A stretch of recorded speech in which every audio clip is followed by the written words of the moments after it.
Today we're going to take a look at the Apple TV app for the Apple TV. This is a new app that takes all your content from many of your subscription services, not all, I'll address that in a moment, and puts it in one spot. It is kind of a nice feature, kind of will remind you a lot of the universal search feature on Roku, but it takes it and puts it into a Netflix-esque type interface with different categories like TV Spotlight, Movie Spotlight, reviewing dramas, Hollywood hits, the list goes on and on, standout comedies. It is a learning algorithm that will, over time, pick up what you enjoy watching and start recommending better content to you. A few things missing here though. Obviously Netflix is not included with this. That was one of the big missing ones. The other one is also the fact that, for instance, on ABC's app, if you don't have a provider login, you can't see any of the content here. It won't display the free content on ABC inside this app unless you log in with a cable provider, something most cord cutters don't have. The other issue here is like, okay, Pocahontas is pretty cool. Oh, that's available on Hulu. Love to watch that. What happens if I say, oh, you know what? I really would rather watch Aladdin. Must be available for my subscriptions, right? No, you actually have exited out of the TV app into iTunes, basically, and it's promoting selling it.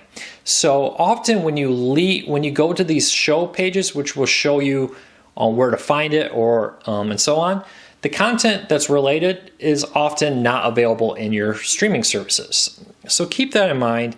It is a little bit of a thing to get used to, and I'm sure some people will get frustrated by that. Very similar to how Amazon Prime will often slip in movies for rent on Prime that frustrates people. But you know, it's a nice step in the right direction. Something I would expect other providers to copy shortly.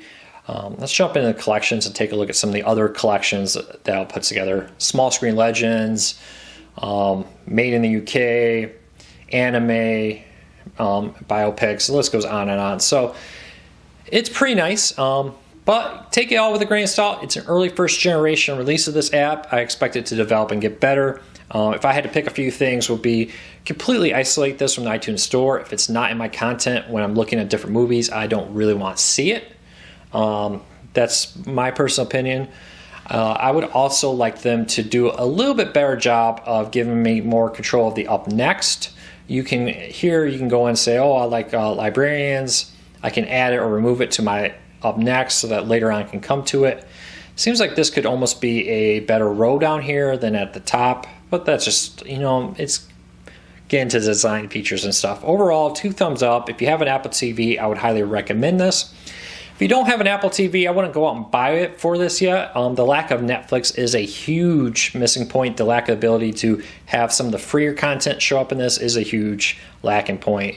So, you know, if you have it, get it. If you don't, you know, I would wait it out for now. I wouldn't be surprised to see some major updates, some new services added to this shortly. Questions, comments, let me know. I hope this video helped you make a buying decision if the Apple TV app was something you were looking at switching over to the Apple TV for.